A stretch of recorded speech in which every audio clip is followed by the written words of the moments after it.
Appu cinema release ಆಗಿರುವಂತದ್ದು ದೇಶಾದ್ಯಂತ ಜೊತೆಗೆ ರಾಜ್ಯಾದ್ಯಂತ ಒಂದಷ್ಟು ಅಭಿಮಾನಿಗಳು ಕೂಡ ಹುಟ್ಕೊಳ್ತಾ ಇರುವಂತದ್ದು. ಇವತ್ತು ಕೂಡ ಬೆಂಗಳೂರಿನ ವೀರೇಶ್ ಥಿಯೇಟರ್ ಅಲ್ಲಿ ಒಂದಷ್ಟು ಅಭಿಮಾನಿಗಳು ಹುಚ್ಚೆದ್ದು ಕುಣಿದಿದ್ದಾರೆ. ಜೊತೆಗೆ ಈ ಸಿನಿಮಾ ವೀಕ್ಷಣೆಗೆ ನಿರ್ದೇಶಕರಾದಂತಹ ಚೇತನ್ ಅವರು ಬಂದಿರುವಂತದ್ದು.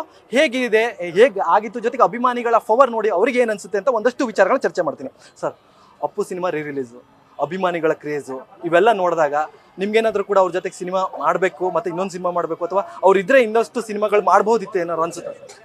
ಕನ್ನಡ ಚಿತ್ರರಂಗದ ಬಗ್ಗೆ ಯೋಚನೆ ಮಾಡಿದ್ರೆ ಖಂಡಿತ, ಯಾಕಂತಂದ್ರೆ ಅವರು ಇದ್ದಿದ್ರೆ ಇಷ್ಟೊತ್ತಿಗೆ ಒಂದು 6 ಸಿನಿಮಾಗಳು ಆಗ್ತಾ ಇತ್ತು. ಖಂಡಿತ ಒಂದು 3 ಸಿನಿಮಾ ರಿಲೀಸ್ ಅಂತೂ ಖಂಡಿತ ಇರ್ತಾ ಇತ್ತು.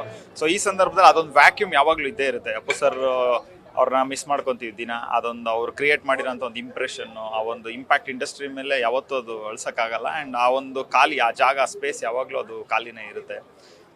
ಈ ಒಂದು ಸಂದರ್ಭದಲ್ಲಿ ನೋಡೋದಾದರೆ ಅಭಿಮಾನಿಗಳು ಸಿನಿಮಾನ ಎಂಜಾಯ್ ಮಾಡ್ತಾರಂಥ ರೀತಿ, ಎಲ್ಲ ಒಂದು ಥಿಯೇಟ್ರಲ್ಲಿ ಹೌಸ್ಫುಲ್ ಬೋರ್ಡು, ಭಾಳ ಖುಷಿ ಅನಿಸುತ್ತೆ ನೋಡೋಕ್ಕೆ.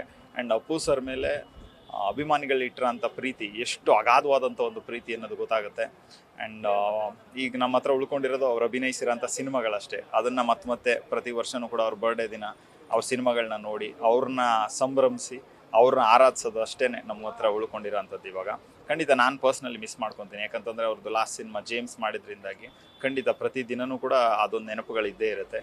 ಆ್ಯಂಡ್ ಅವರ ಒಂದು ಎನರ್ಜಿ, ಫಸ್ಟ್ ಸಿನಿಮಾ ಅಪ್ಪು ಈ ಸಿನಿಮಾ ನೋಡಿದಾಗ ನನಗೆ ತುಂಬ ವಿಶೇಷ ಅನಿಸಿದ್ದು ಏನಂದರೆ, ಅವರು ಫಸ್ಟ್ ಸಿನಿಮಾಯಿಂದ ಕೊನೆ ಸಿನಿಮಾ ತನಕನೂ ಕೂಡ ಅವರ ಒಂದು ಆ್ಯಕ್ಷನ್ ಇರ್ಬೋದು, ಅವ್ರು ಎಷ್ಟು ಡೆಡಿಕೇಟೆಡ್ ಆಗಿ ಆ ಸ್ಕ್ರೀನ್ ಪ್ರೆಸೆನ್ಸ್ ಇರ್ಬೋದು, ಆಮೇಲೆ ಆ ಸ್ವ್ಯಾಗ್ ಇರ್ಬೋದು, ಅವ್ರು ಕ್ಯಾರಿ ಮಾಡೋ ರೀತಿ, ಅವ್ರ ಸ್ಟೈಲು ಎಲ್ಲೂ ಕೂಡ ಅದರಲ್ಲಿ ನಿಮ್ಗೆ ಒಂದು ಚೂರು ಕೂಡ ಕಮ್ಮಿ ಅಂತ ಅನ್ಸೋದೇ ಇಲ್ಲ. ಮೊದಲನೇ ಸಿನಿಮಾದಲ್ಲೇ ಅಷ್ಟು ದೊಡ್ಡ ಮಟ್ಟದ ಒಂದು ಇಂಪ್ಯಾಕ್ಟ್ನ ಕ್ರಿಯೇಟ್ ಮಾಡಿದಂಥ ಒಬ್ಬರು ನಾಯಕ ನಟರು ಕೊನೆ ಸಿನಿಮಾ ತನಕನೂ ಕೂಡ ಅವರು ಅಷ್ಟು ಡೆಡಿಕೇಟೆಡ್ ಆಗಿ ಆ್ಯಕ್ಷನ್ಸಲ್ಲಿರ್ಬೋದು, ಆ ಸಾಂಗ್ ಇರ್ಬೋದು, ಅವ್ರ ಡ್ಯಾನ್ಸ್ ಇರ್ಬೋದು, ಆ್ಯಂಡ್ ಆ ಕ್ಯಾರೆಕ್ಟರ್ಗೆ ಜೀವ ಕೊಡ್ತಾ ಇದ್ದಂಥ ರೀತಿ, ಆ ಒಂದು ಪಾತ್ರಕ್ಕೆ ಅವರು ತಯಾರಾಗಿ ಮಾಡ್ಕೋತಿದ್ದಂಥ ರೀತಿ. ಯಾಕಂತಂದ್ರೆ ನಾನು ಸ್ಕ್ರೀನ್ ಮೇಲೆ ಸಿನಿಮಾ ನೋಡಿ ಅದನ್ನು ಶೂಟು ಕೂಡ ಮಾಡೋದು, ಆ ಎಲ್ಲ ಮೆಮೊರೀಸ್ ನನ್ನ ಹತ್ರ ಇರೋದ್ರಿಂದ ಅವ್ರು ಹೆಂಗೆ ಪ್ರಿಪೇರ್ ಆಗ್ತಾಯಿದ್ರು, ಹೆಂಗೆ ಸ್ಕ್ರೀನ್ಗೆ ಅವರು ಒಂದು ಪಾತ್ರವನ್ನು ಅವರು ಪ್ರೆಸೆಂಟ್ ಮಾಡ್ಕೊತಾ ಇದ್ರು, ಅಭಿನಯಿಸ್ತಾ ಇದ್ರು ಅನ್ನೋದೆಲ್ಲ ನನಗೆ ಹಿಂದ್ಗಡೆ ಸಿನಿಮಾ ನೋಡ್ಬೇಕಾದ್ರೂ ಬ್ಯಾಕ್ ಎಂಡಲ್ಲಿ ಓಡ್ತಾನೆ ಇತ್ತು ತಲೆನಲ್ಲಿ. ನಿಮ್ಗೇನಾದ್ರೂ ಕೂಡ ಜೇಮ್ಸ್ ಸಿನಿಮಾನು ಕೂಡ ರಿಲೀಸ್ ಆಗಬೇಕು ಅನ್ಸುತ್ತಾ ಈ ಕ್ರೇಜ್ ನೋಡಿದಾಗ? ಯಾಕಂತಂದ್ರೆ ಜನರೇಷನ್ ಹೆಂಗಿರುತ್ತೆ ಅಂತಂದ್ರೆ 2000 ಅಥವಾ 2002, 2003 ಕೂಡ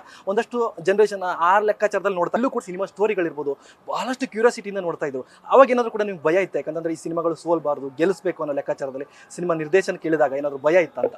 ಅಲ್ಲ, ಆ ಥರದ್ದು ಯಾವುದೋ ಭಯ ಇಲ್ಲ. ಆ್ಯಂಡ್ 22ರಲ್ಲಿ ನೀವು ನೋಡೋದಾದರೆ ಜೇಮ್ಸ್ ಸಿನಿಮಾ ಇವಾಗ ರೀಸೆಂಟಾಗಿ ರಿಲೀಸ್ ಆಗಿದ್ದು, ದೊಡ್ಡ ಮಟ್ಟದ ಯಶಸ್ಸಿನ ನಂತರ ಈಗ ಪ್ರತಿ ವರ್ಷವೂ ಕೂಡ ಒಂದೊಂದು ಸಿನಿಮಾ ರಿಲೀಸ್ ಆಗ್ತಾ ಇರೋಂಥದ್ದು. ಆ್ಯಂಡ್ ಅಭಿಮಾನಿಗಳು ಎದೆನಲ್ಲಿ ಅವ್ರು ಶಾಶ್ವತವಾಗಿ ಉಳ್ಕೊಂಡ್ಬಿಟ್ಟಿದ್ದಾರೆ. ಕನ್ನಡದ ನಾಡು ನುಡಿ ಜಲದಲ್ಲಿ ಅಪ್ಪು ಸರ್ ಒಳ್ಳೆತನಕ್ಕೆ ರಾಯಭಾರಿಯಾಗಿ ಉಳ್ಕೊಂಡ್ಬಿಟ್ಟಿದ್ದಾರೆ. ಅವರ ಬರ್ತ್ಡೇನೇ ಸ್ಫೂರ್ತಿ ದಿನ. ಸೊ ಅಪ್ಪು ಸರ್ ನಗು ನೋಡಿದ್ರೆ ಒಂದು ಎನರ್ಜಿ ಬರುತ್ತೆ, ಒಂದು ಸ್ಫೂರ್ತಿ ಬರುತ್ತೆ.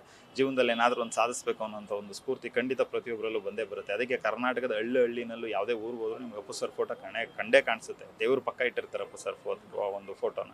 ಸೊ ಆ ಥರದ್ದು ಒಂದು ದೊಡ್ಡ ಅಭಿಮಾನಿ ಬಳಗ ಇರೋಂಥದ್ದು ಭಾಳ ಖುಷಿ ಅನಿಸ್ತು. Thank you. ಇವಿಷ್ಟು ನಿರ್ದೇಶಕರಾದಂತಹ ಚೇತನ್ ಅವರ ಮಾತಾಗಿತ್ತು. ಕ್ಯಾಮ್ರಾಮನ್ ಮಂಜು ಜೊತೆ ಗಣಪತಿ, ನ್ಯೂಸ್ ಫಸ್ಟ್ ಬೆಂಗಳೂರು.